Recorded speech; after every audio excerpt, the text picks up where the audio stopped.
sunrise, new day's dawning, and it's calling you and me, where the mighty Mississippi flows by Memphis, Tennessee. We've got woodlands, fields, and water. Hey, there is no better way. You can find out all about it on Outdoors with Larry Ray. Make some time, take the family, ask a friend, but don't delay. Listen up and learn about it on Outdoors with Larry Ray. Listen up and learn about it on Outdoors with Larry Ray. Good Saturday morning and welcome to another edition of the award-winning Outdoors with Larry Ray. Brought to you proudly by Tennessee Wildlife Resource Agency, Barton Power Sports, Sportsman's Warehouse, and Best Care Home Services. Now, here's your host, Larry Ray. Hey, good Saturday morning. Welcome to Outdoors with Larry Ray. We talk outdoors every Saturday morning on ESPN 790 here in Memphis. And, of course, all you folks in Brownsville and Jackson, Tennessee. And this is, oh, my, it's the fourth Saturday. Boy, it is going fast. Seems like the older I get, the faster it gets. When I was younger, it went slow. You know, I wanted to turn 16, then I wanted to turn 50, and now I'm turning. I'm just happy to be turning. So now I turn 2. This is double Wong here. This is his, this is his time to be with us. And actually, he's in studio, actually. Yes, I am. We have missed you, traveling man. You're on the road so much, we know that. But, I'm home for a while now. A while, okay. All right, well, we're glad that you're here, Mr. Lose. I almost had mine on. I had my Lose shirt on yesterday. So, well, you could have wore it 2 days in a row. Well, I know, but I went to the library, and they said, what is you won't that? see anybody you didn't today that you saw yesterday, so no one would ever know. Well, that's true. But and then we have moved things around, and normally he is on the second Saturday of the month, but since he now has a new announcement to make for us this morning, and we'll let him announce that, is our good friend John Gordon. Good morning, John. Good morning, Larry. And so, as of Monday morning, tell our listeners where you'll be working. As of Monday morning, I'm going to work for Ducks Unlimited. Yay, yay, yay. We got an applause. There it is. There it is. Yay. Yeah. So, and tell our listeners what you will be doing at Ducks Unlimited. My official title is Senior Communications Specialist. One of my primary duties is going to be coordinating the production of Ducks Unlimited television and Ducks Unlimited films. Wow. You can handle that. I can. You gotta be excited, man. I am. Waterfowl man like you are. It's just really my dream job, Larry. I mean, it's it's so far in my wheelhouse that it's a perfect fit. Well, we're going to talk to Mr. Perfect Fit as the show goes along. But speaking of perfect, here he is. He's one of our regular guests that drops by on Saturday mornings. And, of course, I think there's only one other man. Well, there's a lot of folks out there that have kids on their heart. But I think Johnny Mcfarland with the Mid-South chapter of Quail Forever is part of that. And good morning, Johnny. Hey, good morning, Larry. Thanks for being with us. And I know you've got a big event a week from today, and we're putting the word out that he's got some spots. So tell our listeners what happens on November the 3rd beside opening day of muzzleloader season. Well, we've got a real Halloween treat. We want to take some kids quail hunting. Yes. We want to take a bunch of kids quail hunting. And there we go. And, you'll cook them. Now, has he got his hunter safety card? That's the question. Yeah. We want to take them. We want to take them to Payne Quail Farm and let them work behind some of the finest pointing dogs this side of the Mississippi River, which are dogs owned by the members of the Mid-South chapter of Quail Forever. We want to take them out there, let them see the dogs work, put a few quail in the bag. We want to feed them lunch, and we just want to show them a great time. And you've been doing this now several years. The youth hunt, this is probably 12 years. Yeah, over 10 years, I think. And this is our third youth event this year. We had the YHEC you're familiar with. The YHEC, yeah. And the back youth, in the, tell them what that is. You know the YHEC. Yes, well, the they don't know. The audience Education don't know Challenge. Yeah, okay, now we got it. And then we, with the Shelby Forest 4-H group, we had a good youth pollinator project. Yes, we you did at a did. farm in Millington where we put in an acre of native wildflowers. And so now you come to this program. This is your third and last for this year, but I think this is one of your favorite events because the kids really get a chance to not only participate in a hunt, but they get to watch those dogs work.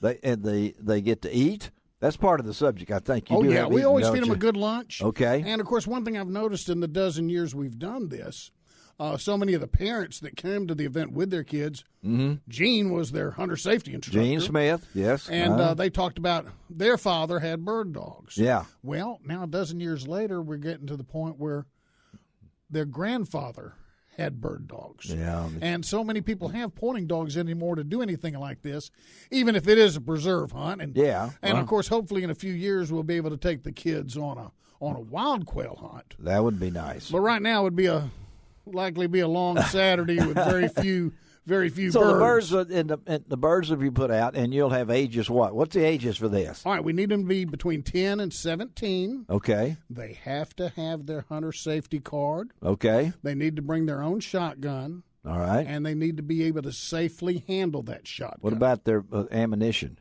We've got that. You got ammunition? We've got their ammunition. We've got their orange vest. Okay. We should have anything and everything they need other than their hunter safety card and a shotgun. And you can hold how many?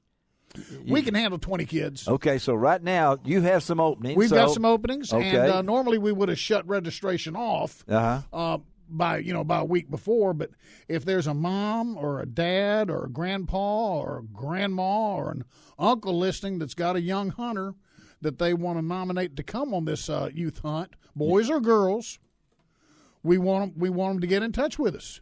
Yeah, and they don't pay anything. Oh, we don't charge a thing for this. No, sir. This is just one of the events we do every year. We get a lot of help from the Friends of the NRA in putting this on, and then, of course, products of our own fundraising. Yes, and most of those kids normally have never experienced this. A lot of them have. Lots of the kids have seen some fine duck retrieving dogs. Yeah. But seeing pointing dogs, Brittany's, setters, English pointers, and these dogs, most of them have never seen them work in the field. Yeah. And it's amazing how determined those dogs are once they get on the ground. My Brittany's will beg for treats and sit in my wife's lap at home, but put those dogs on the ground in the field, and they don't have time for a treat. They're too busy hunting. Okay, you hear about this now, John. This is a cool event, right? It is a cool event, and I've got a German short-haired pointer. Oh, I didn't know that. I do. So, that's recent, right? I mean, no, I've had her. She's what's her name? 9 years old. Her name is Belle. Belle. Mm-hmm. Okay, and you've got a. I've got two Brittany's. Okay, and their names are Bonnie and a Benson. Bonnie and Benson. Okay, I always wondered about the names. And John, you're more than welcome to come out and help us. If the dog's ready to hunt, we'll put him to work. If the dog's not ready to hunt, we'll put you to work. Yeah, she's ready. She's always ready. Like I said, it's really a shame, Johnny, that the wild quail populations have fallen so far down. Like you said, in my grandfather's day, I mean, everyone had pointing dogs, especially English dogs. They were all over the place, and just about every able-bodied male in entire counties would have them. And now it's just like you said. The only person that I know personally that has one, besides my uncle, has got an English setter, and we run on pen-raised birds because that's all you have left. You're going to have to get in the car and drive a while if you want to avoid pen-raised birds around here. And we're seeing little pockets of improvement. The TWRA did a great move when they made the Wolf River Wildlife Management Area a quail focus area. We actually did a project this year to help them with pollinator seed on there. Mm-hmm. And the two Quail Forever wildlife biologists that are working in West Tennessee have been enrolling a lot of farmland into the Borders for Wildlife, the CP33 programs, and have been concentrating a lot of effort around the Wolf River WMA with the idea that if the Wolf River WMA becomes a good nursery for quail, they'll expand out from there. It's a long-term project. Well, I know that you get kids involved, so tell them all this will be posted on lroutdoors.com. We have that my website, and hopefully you'll be able to get some folks. So how do they call you? How do they get in touch with us? How do they get in touch with Larry, you? of course, the easiest way is always look at our website, midsouthquailforever.org. That's it, yeah. They can send an email to msqf at att.net. We've got a Facebook page now. I can't find it, but I'm sure people who Facebook can find it easy enough. It's there, though, right? And if it's the only way to do it, well, you can give us a call on the telephone, and I'll give you Ike's number. Ike is coordinating the event. All the kids. Yeah. And Ike can be reached at 901-327-8864. And Ike, that's Ike. What's Ike's last name? Ike Musselman. Ike Musselman. Yeah. Well, that's what I've got right here, and I know the chapter. Walker Morris has been.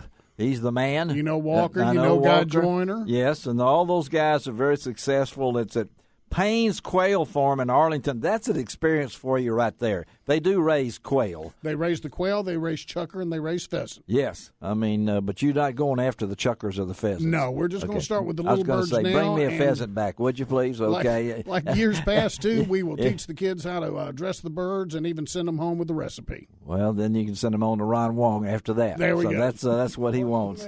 That's next Saturday, y'all, and you need to get in on this thing. Great effort by the Mid-South chapter of Quail Forever. Thank you, Johnny. Larry, thank you, sir. Thank you for sticking with us. All right, we're going to take a break. Come right back. Shelby McCall is pushing the buttons.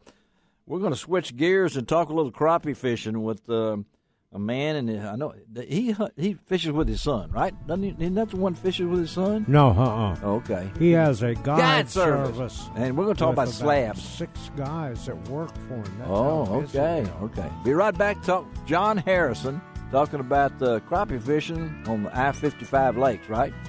Right? Yep. Okay. We'll be right back.